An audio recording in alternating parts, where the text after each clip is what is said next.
O yun, tara mga bata, kumain na tayo. Meron bining lechon manok. Hindi na po. May natira pa naman pong talbos na kangkong eh. Yun na lang pong kakainin namin.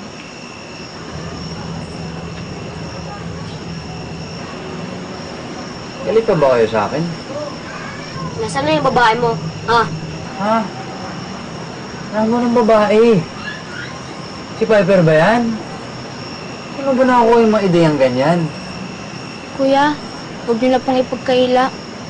Makita na naman po namin kung gaano po kayo kasweet din kay Ate Piper eh. sino ka na ba talaga ha? Rambo. Parang hindi na ikaw kuya pa yung nakilala namin noon eh. Ang laki na ng pinagbago mo simula nang makilala mo yung Ate Piper na yan. Rambo, ako pa rin to. Ako pa rin yung kuya paeng ninyo. Hindi nyo lang ako naiintindihan ngayon. Pero lahat ng ginagawa ko ngayon, para naman siya ikubuti ninyo. Wala na po kami ng inay dati noon. Wala na po namin ulit mawalan ng nanay ngayon. Kung para lang po sa ikabubuti namin, hindi sana wala kayong ginawa ko para umalis si inay.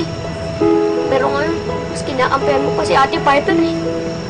Akala pa naman po namin, mahal niyo po si Nanay Rita. Seryoso, hindi naman din siya ganun. Nasabi ko na nga ba eh, pinagpalit mo na si Nanay Rita. Akala ko pa naman, nagkakaroon ako ng kompletong pamilya. Sana hindi lang ako umasa.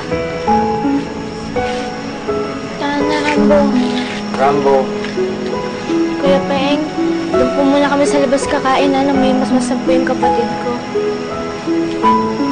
Ano, girlie?